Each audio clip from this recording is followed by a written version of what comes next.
Hello everyone, welcome to molecule classes.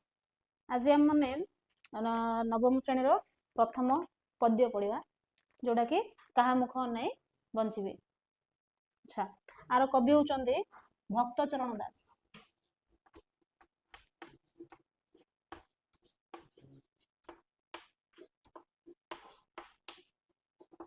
आमे कौन पढ़ा एबे ना कहा मुख अनाई बंचिबी।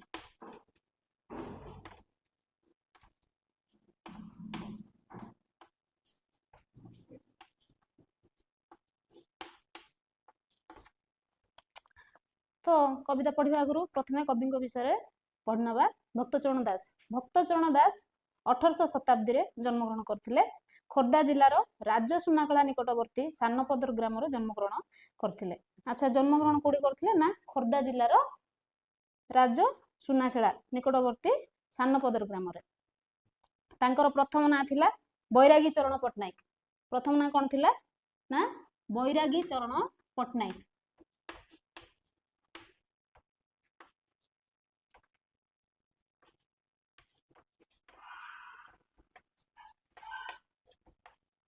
तो भक्तचरण दासंकर आउ गोटे नाम कौन थिला बैरागी चरण पट्टनायक।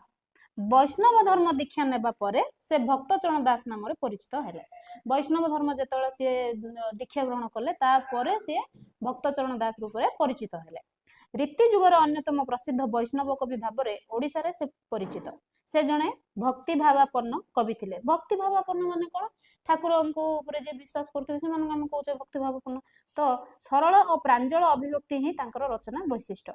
मनबोध चौतीसा, कला करे कलेबर चौतीसा, गोप मंगल, मनह शिक्षा, मथुरा मंगल कविंकर श्रेष्ठ रचनावली।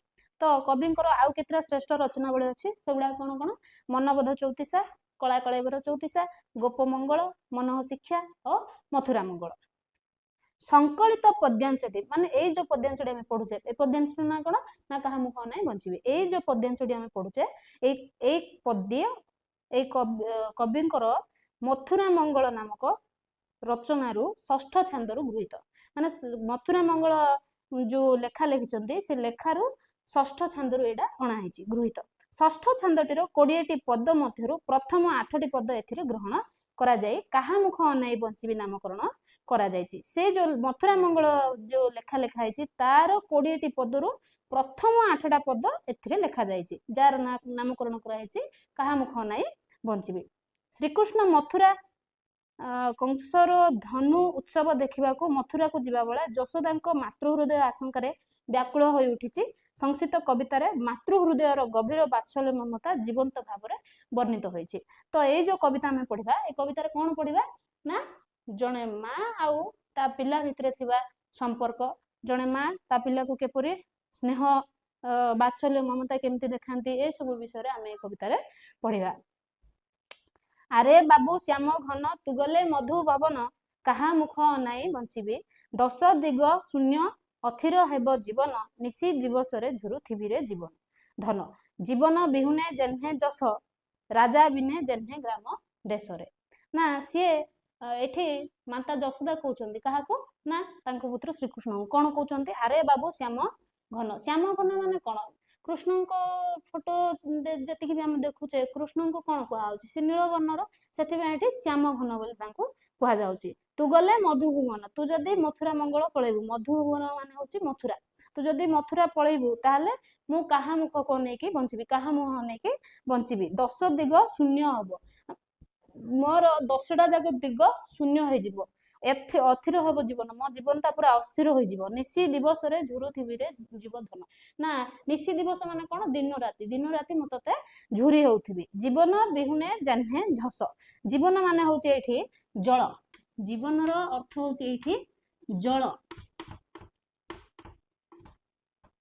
आउ झसर अर्थ होची माछ। ना जल बिना माछ जेपरि छटपट होची आउ जने राजा नथिले से ग्राम आ देशर अवस्था जहा हबो सेमिति मो अवस्था हो जिवो बोली माता यशोदा श्रीकृष्ण को भाड़ी होके कहउचंते। କାହା ଅଙ୍ଗେ ଚତୁଃ ସମ ଲେପିବି କରି ସୁଷମ ନିଦ୍ରାରେ କେ ହେଉଥିବ ଘାରି କାହାକୁ ଅଞ୍ଜନ ଦେବି ବସ୍ତ୍ର ପାଡ଼ି ଶୁଆଇବି ପିତାଙ୍କୁ ମାଗିବ କେହୁ ହରିରେ ଜୀବଧନ।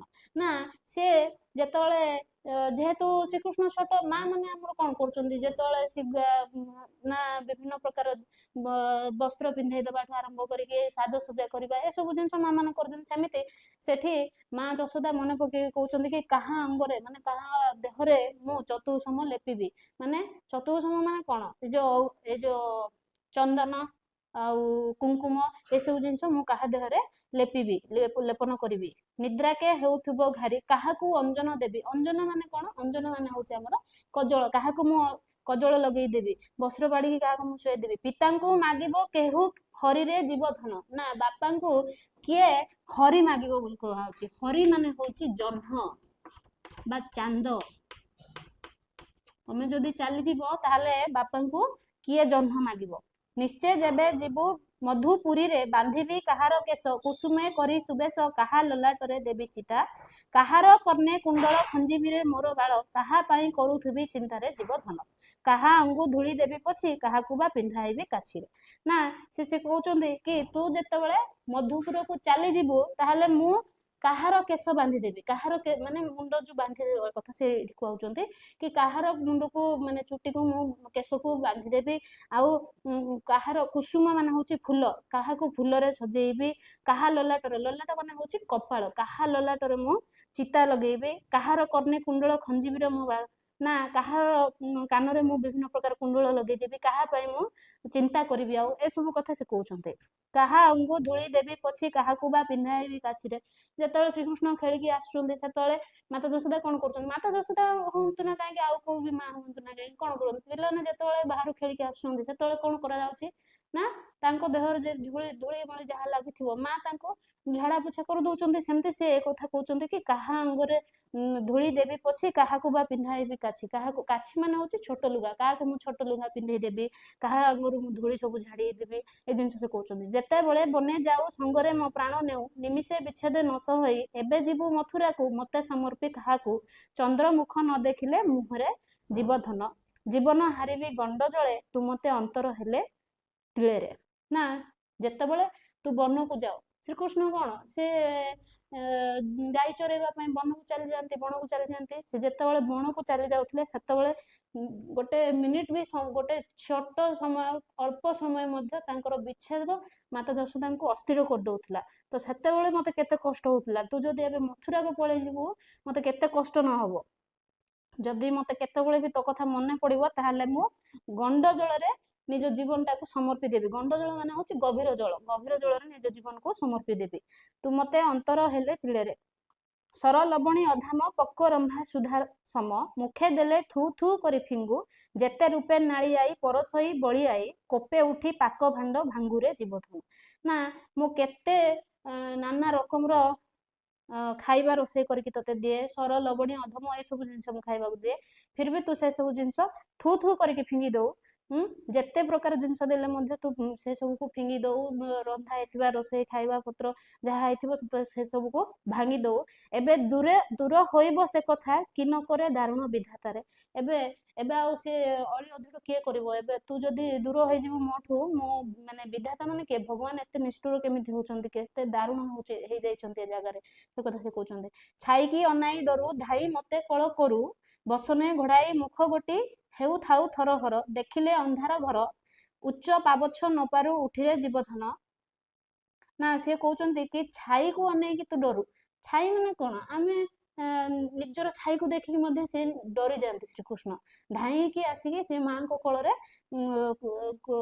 ମାନେ ଲୁଚି ଯାଆନ୍ତି। ବସନରେ ମାନେ ମାଙ୍କ ଶାଢୀରେ ସିଏ ନିଜ ମୁହଁ କଳାକୁ ଘୋଡେଇକି ଲୁଚି ଯାଆନ୍ତି। ହେଉ ଥାଉ ଥର ହର ଦେଖିଲେ ଅନ୍ଧାର ଘର। ଅନ୍ଧାର ଘର ଦେଖିଲେ ସେ ପୁରା ଡରି ଯାଆନ୍ତି। ଉଚ୍ଚ ପାବଚ ନ ପାରୁ ଉଠିରେ ଜୀବଧନ। ଉଚ୍ଚ ପାବଚ ମାନେ ଟିକେ ଉଚ୍ଚ ପାହାଚ ଗୁଡାକ ସିଏ ଚଢି ପାରନ୍ତିନି।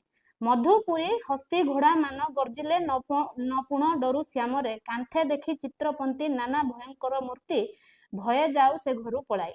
ନା ତୁ ଯେତେବେଳେ ଏବେ ମଧୁପୁରକୁ ଯିବୁ ସେଠି ହସ୍ତି ମାନେ ହାତୀ ଘୋଡା ଏସବୁ ଯେତେବେଳେ ଗର୍ଜିବେ ସେତେବେଳେ ତୁ ତ ଡରିଯିବୁ ନା। କାନ୍ଥରେ ଯେତେବେଳେ ଛୋଟ ଛୋଟ ଚିତ୍ରପଟ ମାନେ କାନ୍ଥରେ ବିଭିନ୍ନ ପ୍ରକାର ଚିତ୍ର ଡ୍ରଇଂ ଏସବୁ ଲାଗିଥିବ, ସେ ସବୁ ଦେଖିକି ମଧ୍ୟ ତୁ ଡରି ଯାଉ, ସେ ଘର ଛାଡିକି ପଳାଉ।